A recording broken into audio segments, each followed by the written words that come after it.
तू माझी कुठलीच गोष्ट ऐकत नाहीस. लहानपणीपासून मी तुला एक छोटीशी गोष्ट सांगतोय की सकाळी लवकर उठ, ते पण तू माझं ऐकत नाहीस. बाबा, लहानपणापासून तुम्हीच मला शिकवलं की मोठी स्वप्न बघ, आणि मोठी स्वप्न बघायची असेल त्यासाठी मोठी झोप गरजेची आहे. स्वप्न फक्त बघायची नसतात, ती साकार करायची असतात. पण तुमची अपूर्ण राहिलेली स्वप्न अशी मुलावर लादायची नसतात. बापाला शिकवू नकोस भाड खाओ.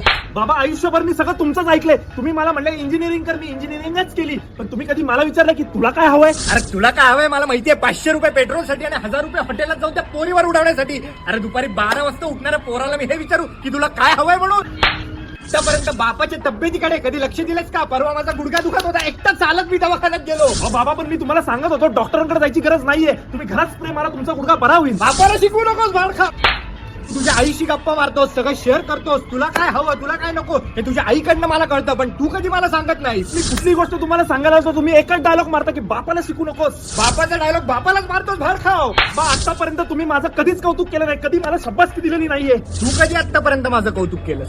एका बापाला सुद्धा वाटतं की त्याच्या पोरांनी त्याचं कौतुक करावं म्हणून. बाबा, शाळेत जेव्हा पोरं मला माझ्या बापाच्या नावाने चिडवायची ना, तेव्हा मला त्रास व्हायचा. पण मला अभिमान पण होता की शाळेमध्ये मला माझ्या बापाच्या नावाने ओळखलं जातं. तसंच बाहेरची लोक जेव्हा मला येऊन म्हणतात ना की अहो तुम्ही पवनचे वडील ना, तेव्हा मला अभिमान वाटतो. पण हा अभिमान कोणाला दाखवायची गरज नाही मला. चल बसू. हा, चला बसूया. वातावरण पण मस्त झालं. अरे भाडखाव जेवायला नाही, बस. नाही, नाही.